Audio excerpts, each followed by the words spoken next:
Hello and welcome to our closing thoughts video for the Vanishing of Ethan Carter Redux edition. First of all, of course, let's just get this out here. It's fucking gorgeous. There's just no way around it, man. It it's it's so beautiful, and it's so like beautiful and so realistic that it almost feels like this is a real place that you're, walking around and experiencing. To the point where I would absolutely have loved to see this kind of place in real life. So that's a massive like plus for the game.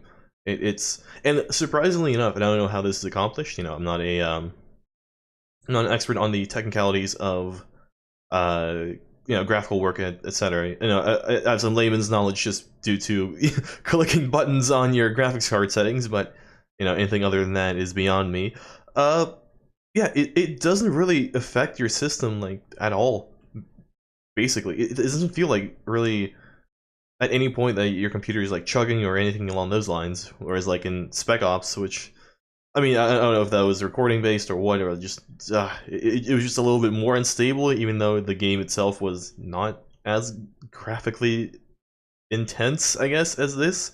But maybe there's some there's some behind the scenes magic going on that allows for it to be this way. But yeah, anyway, we have, I think, addressed the point thoroughly enough where, yeah, dude, it looks very good. Like, there's no way around it. I don't find me a man that tells and or says, or a woman, or a bear. I'm also actually really interested to hear the opinion of a bear. If you have any bear friends, please send me those first. But yeah, to find me someone who says this game looks trash or just like okay, and I will point to you a liar. But yeah, so you got the visuals. That's down. Story wise, as you're going through it, it's like a little confusing / you're not really sure what the point of the story is. Like, it's just a bunch of tales, if you will, a bunch of little puzzles that have like no real drawn together, apart from the fact that they're all written by Ethan. And in general, Ethan's family is just like a bunch of shitlers. There's no like really interesting story going on there. Oh, yeah, sort of. You got the sleeper thing going on, but it seems like your standard Cthulhu horror, right? And all that's like mostly okay up until the very first. I'll look at this view, but yeah, up until the very end where you get that nice stinger, that nice turnaround in the story, where it becomes, I feel, more interesting, and everything that has been happening, all that you've experienced in this or leading up to it, I feel like is it's explained, I guess, well, maybe it would be the way to put it. It gets tied together well. There we go. That's probably the best way to say that. All right, so we got story. I actually really like how there is absolutely, well, not really absolutely. At the very beginning, it does go like, "Hey, click this if you want to examine this," but overall, there's not really any hand-holding like at all. And I know it goes like, hey guy, we're not gonna hold your hand, so be ready for it. But I mean, I guess it's intuitive enough where you figure it out quickly enough, but at no point does it go, hey, are you having a problem here? Let me drop the difficulty for you, So that's kind of enjoyable. It's not really a plus or a minus, it's just like something I suppose I enjoyed while playing the game. What else? Oh, the puzzles themselves, right. Relatively doable, relatively, easy. At no point do you feel like you're stumped, but at the same time, at no point do you really feel like there's no point to them. Like I feel like they fit in well.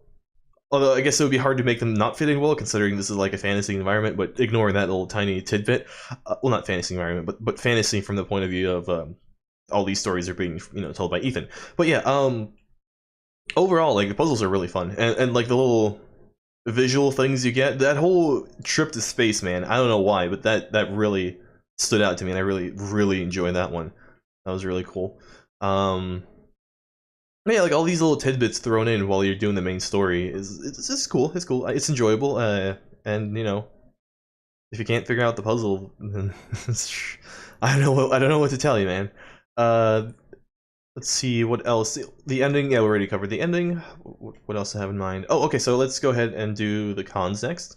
Although I wanted to start with the cons, but I guess, well, too late now.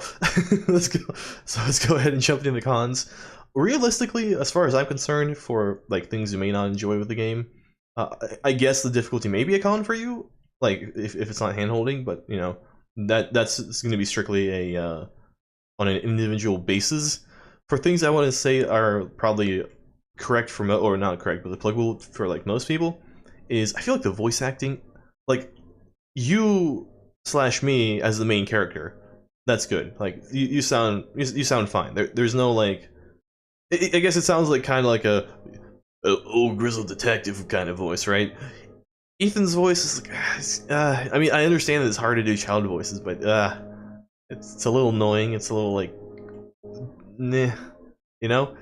And then his family, they kind of sort of seem uninvested. All of them, like, it's like, you know, it's not like the actors are reading lines to each other, but like at each other. I guess would be the way I would describe it. But you know, it's not so bad that it takes away from the story. It's just kind of annoying a little bit, I guess would be the way to put that. And apart from that, what else? The mines with the spooky ghost man. Like one jump scare from that where he just kind of jumps out at you from the beginning is fine. And you're like, oh no, a bunch of people died here. Now there's a ghost wandering around. But having him kind of follow you around in a space that's specifically created to look confusing, I guess is the word I'd use. Like it's a small enough space, and like you get through it. Once you get through it, right? But I don't know what the geography of that place is still. Like I've gone through it and I have no idea. Like if you were to ask me to go through it again, I still need that map like immediately, basically, right? So having that place be annoyingly like confusing, deliberately made confusing, with like the walls being, you know, created the way they are from an artistic point of view, having no like real thing that sticks out to be like a point of reference, if you will, right? And then having something follow you around, so you have to also avoid it and then like go through the hallways to try to go around it, and then like forget where you were and get lost again. It's I don't know, man. It's annoying. It's annoying to me personally. I don't know if that's something. I mean, I would imagine that's something most people would find annoying, but it really kind of stuck out to me as like, oh man, this is the one thing I really did not like about this game. Like even more so than the voices. The voices are fine. You can deal with them. They're kind of but whatever. That part, I really would wish that it was not part of the game. But yeah, so there you go. Overall, yeah, overall an enjoyable experience, I want to say. I feel like I say this for every game, but I guess I just haven't played anything that's not enjoyable yet, and hopefully don't intend to, which kind of renders these closing thoughts videos pointless now that I think about it, because it seems that I will never play something bad, but whatever, you know what? Don't mind that tidbit of info. But yeah, it's definitely enjoyable. Would I recommend this to somebody? Not immediately, is I guess what I would say. It'd have to be with a preface of they would have to enjoy quote-unquote walking simulators, right? And being okay with the story not 100% making sense until the very end, which I guess most stories are kind of like that, but this one specifically is like very not there until it is there, if you will. So I'm not really sure what this thing is. It's like it looks like I think it's a water overflow, because there's like a specific height after which it then goes over here. And yeah, okay.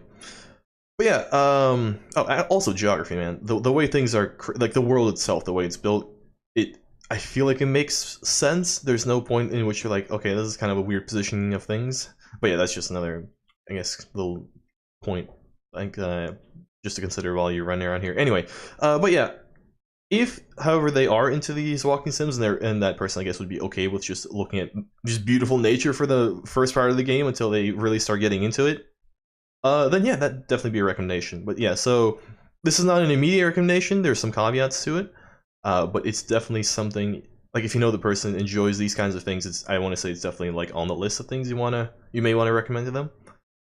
But yeah, so let's see here. For score, I'd say like somewhere between an 8 and an 8.5. Either, I'm not really sure which one is more applicable, because I feel like an 8 is too low and an 8.5 is too high, and I don't want to subdivide this shit into like 0.25s and then like 0.1 and whatnot. So let's just go ahead and leave it ambiguous at 8 or 8.5. just to get you a general, I guess, feel for what I think about it, but not immediately give you a 100% definitive score on it. Which, again, kind of the point of these closing thought videos, and I am kind of skirting that responsibility, but whatever. Yeah, overall, would love to have played it again. Would love to continue playing it, but sadly the story has ended, and there's nothing else to do in this beautifully crafted environment, which is kind of sad in itself if you think about it. You know, all this time spent creating this world, and it's now just it's served its purpose, and like all this scenery and whatnot, it's now pointless unless you just want to run around this nonsense every day. You know, wake up at 9 a.m., run through the game for an hour, then go on your business. I don't know. Yeah, that's that for the Vanishing of Ethan Carter Redux. No idea what the original version looks like. I'm certain that this probably looks better. Otherwise, why would you release a Redux? You know, what's the point? But yeah, I'd love for you to come back next time and join me for whatever we do next, which I still don't know what that is going to be, but we'll find out sooner or later. And yeah, until then, you've been the audience. I've been OvoCephalon, and this has been a big bloody mess of a killing right there, also known as the Vanishing of Ethan Carter. Thank you, and goodbye.